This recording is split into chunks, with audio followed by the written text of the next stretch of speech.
So now what I want to do today is I want to go over this network, this program that you've been put together, basically everything that you've built so far, not just the what it is, but the why. And so it's really important that we not only dive into the purpose of this whole thing, but also go kind of rewind a little bit and look back at how you got here. So if that's okay with you, we'll just kind of go through from the beginning. We'll start talking about it from the perspective of at what point did you see the problem and decide that, hey, there has to be a solution to this? So tell me about that. Tell me about how this whole thing got started. Oh man. Well, I mean, we've been in business as a contractor since 2008. Been in the trades for 26 years.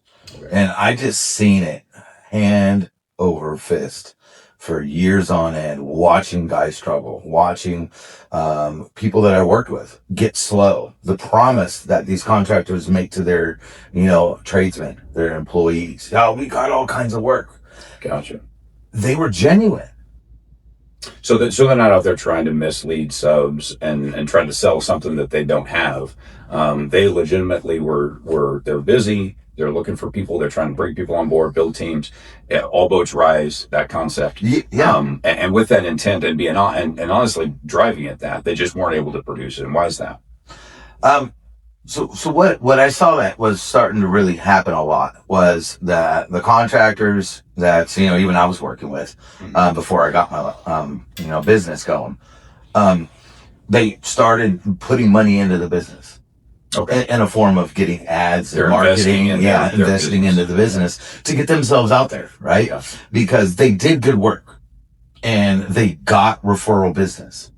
And what's the best way to, grow your business is let customers and people out there know about you the same thing that your good customers know about you. So the majority of your business, in that you mentioned, you've been doing this basically your whole life.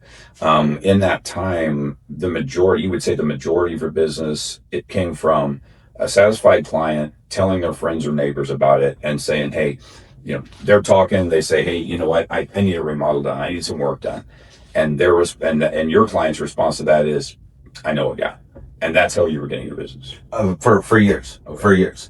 Until I'd say last three. Okay. The last three, where we were getting real busy, COVID hit. Yeah. And we were turning down. That changed everything. Oh, it changed everything. And a lot of companies went out of business. Okay. Right? And everybody knows that, even small businesses. Oh, yeah. But when we're talking construction here, trades, right? And still some went out. And I couldn't understand why, because we had our biggest years in business during COVID. Gotcha. I was getting that phone call of, Dan, I got your number from so-and-so.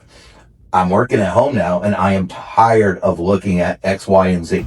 Gotcha. So it created some drive. It created some demand then. That wasn't there before. Absolutely. Absolutely. And we started seeing growth in the company, started hiring guys, and this is all word of mouth. Gotcha. I personally am the type of person that's not afraid to invest. Right. So money was flowing in, there was extra cash flow, there was capital, and it was like, I've never tried leads before. Okay. So I started investing into marketing. What made you do that? What drove you that direction? It's more of a personal thing. Okay. I feel like I've been one to be every statistic that's ever been held against me. Okay, tell me about that. Well, I wasn't fed with a silver spoon. Okay. Growing up, I had a very abnormal upbringing. Okay. For people and families like myself. Just got into a lot of trouble. Was very poor, and it was rough. It was a rough upbringing. So all the success you've reached at this point, you had to earn. You weren't given anything. There no rich relatives, no trust fund. You've built this, and you built it by the sweat of your brow. Then. Oh, yeah, absolutely, absolutely, yeah, 100%. I got into the trades at 19. What brought you to buying leads? Was it one of those slow periods that we talked about earlier, where things started to slow down? No, I wanted to grow. Okay, so you were trying to scale then. It was you saying, "Hey, we've reached this level. were succeeding as a contractor, and by all accounts, obviously, you could have just stayed there. You could have just kept the jobs coming. You could have just kept doing what you were doing before, but you wanted to expand. Was it in part because you wanted to build that team and help those subcontractors and be part of something bigger than that? Oh yeah, yeah. And I had something to prove, right? Okay, I had something to prove. So it was like, okay, we've got capital. We're doing well. Let's build this. Let's make this bigger. Gotcha. And it didn't work out. Okay. So tell me about that. What didn't work when you went out? You decided you were going to, instead of just looking for referral leads and taking that business the way that the way that your organization, your business model had been structured for as long as you've been doing it. What made you? What did you change? What happened when that changed? Like as far as the leads are concerned, right? How did you go about the marketing? What was the approach that you took? Oh, I hired your typical marketing and lead company that's out there. Okay. So somebody to build a funnel for you, somebody to go out and start. Was it social media marketing? I assume. No, it was just your traditional lead generating companies. Okay. You pay for a year's subscription for for it, and then each lead that comes in, you pay on top of that. Gotcha. Okay. So you effectively hired a marketing company. Yeah, in a sense, and they're all the same out there, I can sit there and rattle them off, Yeah. But well, I feel like a lot of the contractors that we come in contact with on a daily basis have had that experience where they've gone out, they've tried to expand the business, whether it was in a slow time or like you, if they just wanted to scale because they were successful and they wanted to scale, and they've gone out to these marketing companies. What was it about that experience that you feel didn't meet your expectation? Why didn't it work? I was putting money into this thing hand over fist, and I was getting these leads coming in, and every time I'd call a customer, they'd already had 5 or 6 other contractors call them.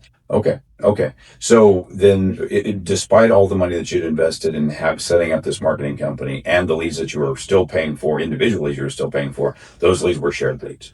Oh yeah, every single one of them. Okay. Every one of them. Okay. It was a race to the bottom. Okay. I wasn't used to it because I've never done it before.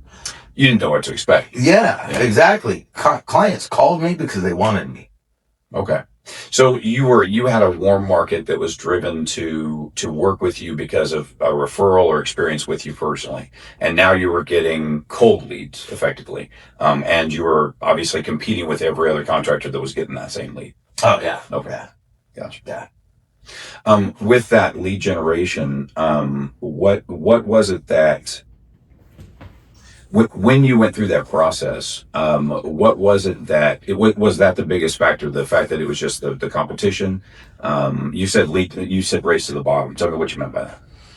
Well, you got 5 contractors being sold to one homeowner. Okay, and that's their business model.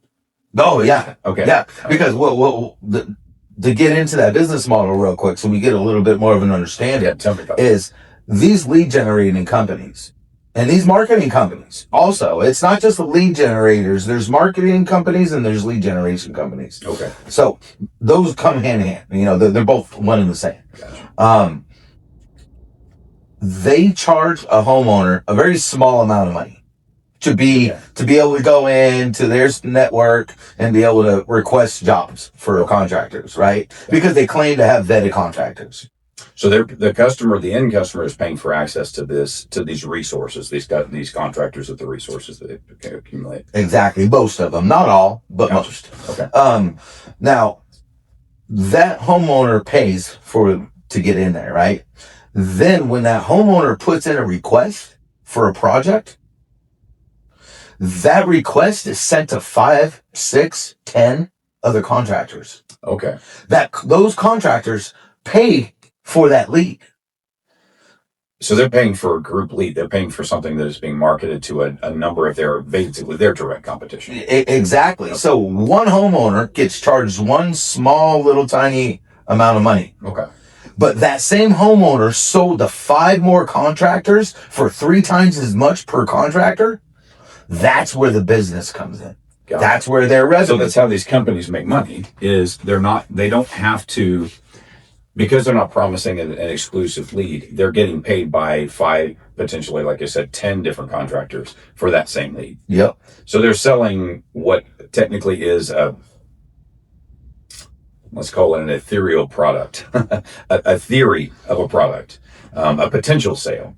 And they're selling it to multiple companies just like you. Yeah, exactly. Okay. And there's only one way that goes. When a homeowner has multiple contractors racing to get there first. And if they're not first, what do they have to do to win the job? Well, shoot, based on everything I know about being a customer, you'd have to beat the price. You'd have to be the best price to do that. Exactly. Yeah. And this is where this whole thing came from, is once I started seeing that myself, it was like, we're all at a race to the bottom and we're not the customer here. Right. You're being treated like a customer and being sold. Many of you are being sold the same product effectively.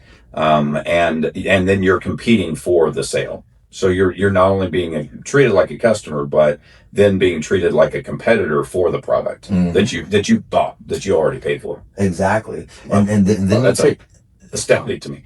And then you take it a little bit deeper, and you really start thinking about how the industry is today.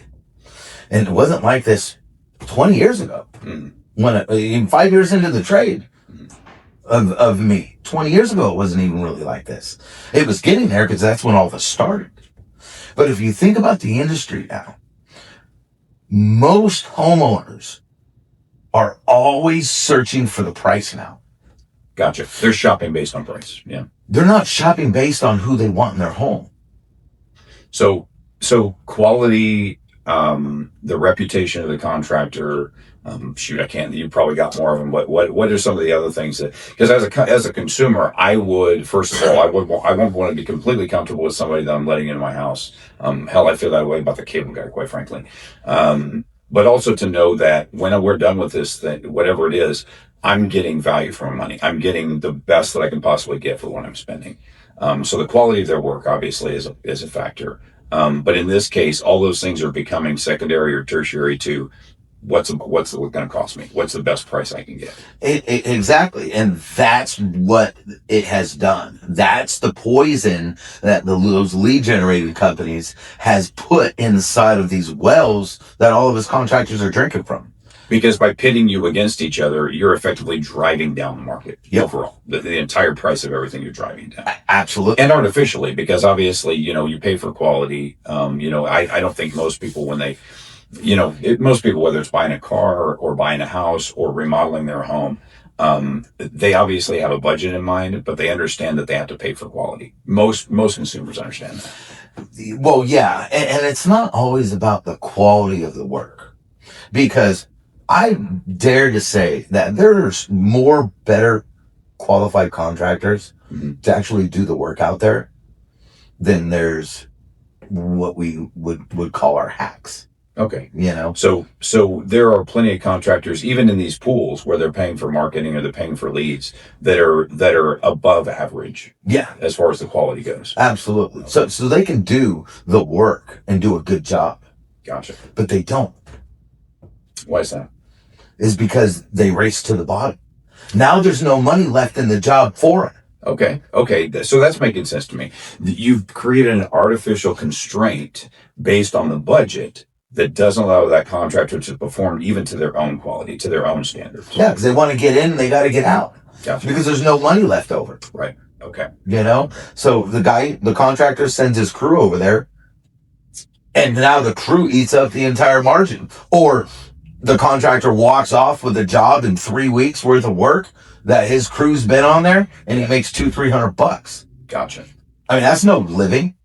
Well, it certainly won't keep your business going. It won't keep you afloat. That's for sure. Yeah. I mean, the guys in the trades, the actual workers, are making more money than the contractors. So there's a case where you could potentially do that and not walk away from that job with enough profit to even have paid for the marketing and what it costs you to buy. Oh yeah, you'd be totally buried. Okay. So that's disturbing. And that's what happened to us. Okay. So when that happened to you, tell me about the point at which you just decided that this was not the way to go about it, that was not the answer. Bills weren't getting paid for the business. Okay. So despite your success, despite the fact that you were growing and that you were doing well, when you decided to do this marketing campaign and when you decided to shift the business to scale that way, you would say that it did not get you that result. Oh, absolutely not. It put me in a hole. Okay. Yeah. Okay. So you now, so you're in the point where you're losing money on the marketing. You're losing money on lead generation. Tell me about that moment. Tell me what was going through your head when you just decided, hey, I've had enough. Well, I thought I lost it. I thought I lost my edge, and I got too big for my britches. Okay. That it was a personal failure. That it wasn't the system. It wasn't it wasn't the business model that failed. That it was you that failed. Yeah, absolutely. I started looking inward. Okay. In 26 years in the trade, I started going, how is this even possible? I'm just getting started. We just got ramping up here. Right. Right. Yeah, you were coming off the success that had been generated by those word of mouth referrals, by customers that trusted you or the people that trusted them. And it was undermining your confidence in what you've been doing for your entire life. Exactly. Okay. Exactly. And the numbers were freaking me out. Yeah, I couldn't pay the business expenses anymore. Right. There was things that I was having to make those calls. Hey, I need some slack this month. I just don't have it. Yeah. And, some of the companies I was working with, project management, softwares and stuff, that they were, pretty forgiving and letting me, not pay it for a month. Gotcha. So they gave you a little room so that you can make it work, but it was a struggle. You were at that point, that obviously it was not working. Yeah, absolutely. So let me ask you this, because I'm hearing what you're saying, and all I can think of is, well, these companies they've stayed in business, so it can't be everybody's experience what you have, right? Somebody out there, somebody's got to be winning with the lead. It's got to work for somebody. Well, you're not going to hear me say that it doesn't work. Okay. There are some that it does work. And not to throw any salt on the contractors by any means. No shade to the contractor. Yeah, I got you. But if you go and you look at the contractors that those lead generation companies are actually working for, there's your cut rate contractors. Okay, so it's the guys that are able to churn the work out, do an adequate job, and have crews that are inexpensive enough that they can pull it off, create enough of a margin that they can just keep the cycle going. Okay. Yep. All right. So when you are dealing with a job and you're dealing with a customer where obviously they have gotten that mindset that price is a distinguishing factor, what's different about you? Why would they choose you instead? Well, first of all, when a customer starts talking to me about this other guy, his price came in at $2,000 difference. The big question to him is, well, what are you deciding on? Okay. So what are you comparing my bid to somebody else who has not? It's apples and oranges. That what I'm writing for and what I'm actually doing for you is not the same. It's not just price. It's not the same bid. It's not the same job. Well, most of the time it's not. But that's the question. Gotcha. And you don't know that going into it when they're comparing prices. You don't know you don't know what it's based on. Yeah, you don't know what the other guy's bidding. You don't know what they're handing that customer, and you don't know what their customer's looking for.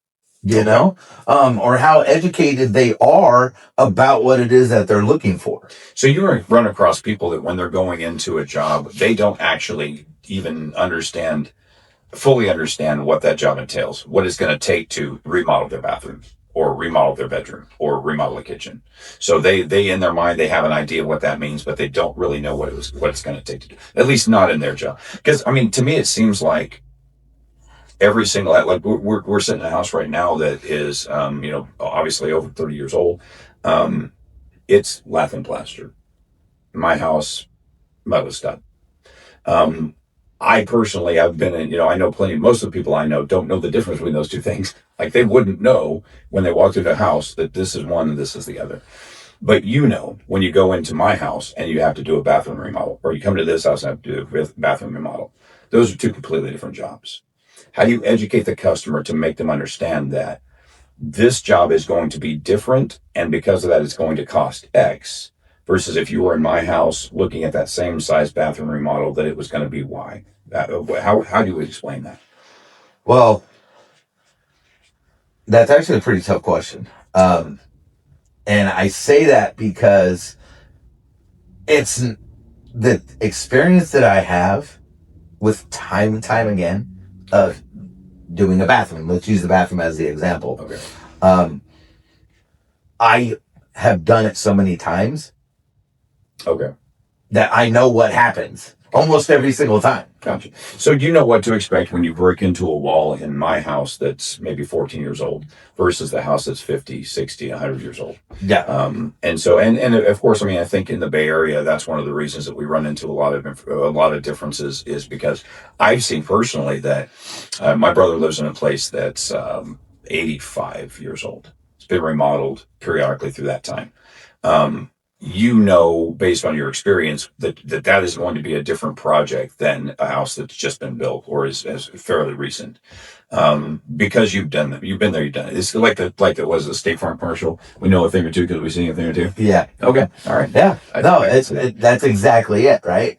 And you've got a lot of new contractors coming in, but it's not just the fact of the experience that I have and these other contractors that we're bidding up against. There's two things. Mm-hmm. One is the inexperience. Okay. The other is the bait and switch. Bait and switch. What does that mean? They purposely come in low because homeowners have now, because of the lead companies. Okay. Go right back to that real quick. Right. So, starting the cause, not just the symptom, but yeah, we're talking symptom now. Yeah. And they have built this knowledge known of any job, expect 30% more, right? Okay. So I get the bait and switch. Then what you're saying is what they're doing is intentionally bidding the basics, the outside, the facade, effectively, of the job, if we can call it that. Understanding and knowing that they're going to build more into it. There's going to be more, but they're just not telling the customer that right up front. 100%. And that's the race of 5 trucks to the bottom. Okay. So then it's not only just that I want, if I'm going to get the bid out of those 5 companies, or say 10 companies even, that I have to be the lowest bid. But one of the ways that I can get there is by not bidding the complete job, by knowingly leaving things out of it that I know I'm going to have to build back in, but I'm going to justify by saying, oh, well, we tore into this and we found X to the customer. 7 out of 10 contractors are going to do that. It's that high. Yeah. Good Lord. Yeah. Yep. Mind blowing. We're a general contractor. We're working with a company right now, big outfit, and I won't blow them up. Sure. Yeah. We can't name names. We don't want to do that. Yeah. They got a lot of work. They spend tons on marketing and advertising, right? And they get a lot of work. We showed up to the job doing a full kitchen remodel, semi-custom for, right? We're kind of working as a sub. Gotcha. The day I walk in, $7,000 in change orders. I hadn't even been on the job longer than 5 minutes. So your first peek at this thing, you already found $7,000 that was, whether intentionally or not, left out of this bid. Oh yeah. Okay. Yeah. And it was 100% left out of the bid. Okay. So clearly intentional then, in our opinion, let's say. I mean, obviously. Yeah. There's things, being a general contractor, that Okay. are going to have to be done. That any contractor worth his salt should have known going into it. Well, yeah, and if we're talking California, everybody has to have a license. So everybody has to go through the whole course and pass the test. Gotcha. So it's very regulated. This is all stuff that they should know. So there would be no excuse for the fact that somebody didn't include that in there, other than the fact that they were just trying to keep that bid low in order to win the job. Yep. Okay. And that's why I can say 7 out of 10. Okay. Yeah, I'd buy that then. With that being said, when you, and I'm going to back up just a little bit to something you said earlier, the bait switch. From my perspective, I as you know, I'm come to the industry from the side of being a general contractor. But I am an appraiser. In the course of doing my job over the years, I have worked with, let's call it 40 major insurance companies. If I start listing names, you'd know them. You've seen the ads. Let's say, okay, let's just call it that. Yeah, you've seen the ads. If you're not insured with them yourself. In that time, I've come across basically a system from the insurance side where to say they write a short sheet, we in the industry we call it short sheeting. In the automotive industry, a customer comes in. I want them to come to my body shop, and so I'll write a sheet that basically gives them the impression that I'm going to save them money, that they may be able to get $20,000 from the insurance company for this job, and I'm going to repair it for 12, let's say. And I give them the impression, never say it, because again, that would be illegal, but I give them the impression that they're going to come out smelling like a rose, let's call it.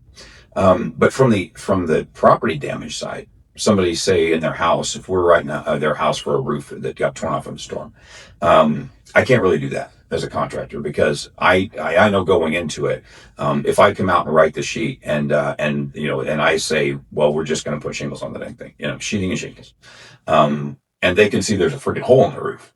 Well, they know damn good and well that's not a complete estimate. They know there's something else going to be added to it. But from the insurance side, when we go out and write that estimate, we would intentionally be focused on writing as little as we could possibly get away with. Best case scenario, write anything that you can avoid, writing or associating with that claim, up to and including prior damage. In other words, if we write something and there's a little dry rot on the soffit, we're saying, well, there was water damage on this roof before. So we may be prorating. We may be taking off betterment. We may be taking out, excluding damage that you and I both know, even as the estimator, we knew damn good and well that was caused by the storm. But the insurance companies wouldn't let us write that way. And again, like you, I'm not naming names because I don't want to get sued, but that's just the fact. Every appraiser out there knows it. Every contractor out there knows it. So I saw that from the other side where the bait and switch for us was, I'm actually submitting an estimate for payment to an insurance company that they know and I know, and even sometimes the customer knows damn good and well, isn't going to put their house back to pre-loss condition. And that's the kind of thing I saw every day. So as a contractor, effectively what you're doing is what the insurance company would be doing and saying, hey, in order to get this job or in order to reduce our overall cost, we're going to write this as low as we can, use every trick in the book to basically get away with whatever we're writing on it, effectively, so that we just don't get in trouble with the Department of Insurance. So that and in the hope, by the way, and I'll tell you this from the perspective of an appraiser, in the hope that you as a homeowner just take the cash and run. You just walk away. It's like, oh damn, I got $25,000 I didn't have yesterday. The roof can wait. Maybe we'll make it through another storm season, whatever, right? So, the reality is in California, it doesn't really, we don't get a lot of storms like that. So, and that's the game that the insurance companies play. So I see the similarities, but I also see the other side of it. As a contractor, you would be going to that customer and going, now, I just got a $25,000 bid for my roof. You look at that roof and you know damn good and well, it's going to cost more than that. How do you make sure that you're the contractor that gets that job? So, and you're right, those similarities are there. It's almost creepy, quite frankly, but yeah. Yeah, it's still a race to the bottom. And the insurance companies, they get their contractors that they want to use. And they try and say you have to use X, Y, and Z contractor. Okay. Because legally they can't make you a contractor, but I know what you're saying because they did the same thing with shops. They'd have their direct repair networks. They'd give you all these kind of smoke and mirrors reasons for why it'd be better for you if you use our preferred shop. Yeah. Go to our network. Yep. So. Yeah, absolutely. No, that's exactly what they do. And I've never been, fond of that whole business model. Sure. And I do work for insurance, not companies, but I do insurance jobs, right? Yeah. For homeowners. Yeah. And we've kind of built, I'd have to say, like a small reputation to where when a homeowner gets a bid, if they found out, about us as a company, I've gotten many phone calls. Hey, Dan, so-and-so gave me your number, said that you were really good with the insurance company on the claim with the damage on the house. I need your help. Gotcha. So I come in, and I am not the insurance company's friend. Yeah, no, I can certainly see that. So I actually have this is the biggest story that I have Mhm. in this regard. So I've got plenty of them, but this is the biggest one. I had a client where there was a lot of structural damage done. Okay. Structural. What kind of claim was it first? What was the? So a car lost control coming off a freeway. Okay. So just so you know, that would be one of the things that I would write. Yeah. I'm the guy that they would send to see that job. So, okay. Crashed through the garage, hit the hill, to go up Launched the driveway, itself into their own. launches Gotcha. into the basement, down underneath, takes out joists for the second story, Okay. or the first story in this case, Yeah. not the third. Goes through a bedroom wall and out the back. Jeez, that's a good one. Yeah, never seen anything like it Mm-hmm. ever in my life.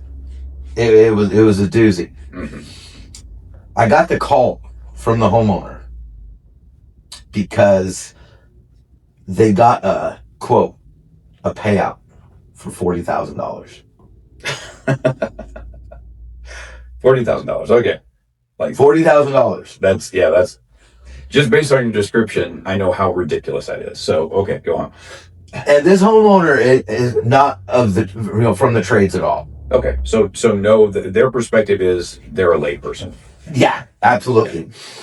And of course, seeing the damage of the home, he knew better. Gotcha. That 40. So even he could tell that was obviously ridiculous. Exactly. Yeah. He absolutely knew better. So that's how he got in touch with me. Right? They talking about it with a colleague, and they were like, "Here, go give Dad a call. He'll help you out." Gotcha. Okay. By the time we were done, the insurance company closed the claim over $200,000. Wow. A bit more, let's say. All right. And it was a fight. We had to prove it. And it was funny because the only thing that they had was a few photos Okay. and some stuff written out on paper from the original adjuster that came. Yeah. Well, and actually that points me to another issue that I ran into with the claims was because what I would run into is that insurance companies have accepted as a whole that Xactimate is the only estimate system that they accept.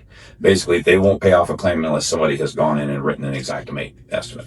And I don't know how familiar with that program, but they act like it's the only thing out there, that it's the best thing going, and it's just generally accepted in the industry. And my experience with it is that it's not. It's designed in such a way to allow insurance companies to effectively minimize the amount of damage that they write, but still keep the line item so that it appears to cover the scope of the work. That's my perspective. I'm not talking crap about Xactimate, but so as you go through that, when you're dealing with that situation, how do you approach it? What's your first call? What's the first thing you do when you run into that?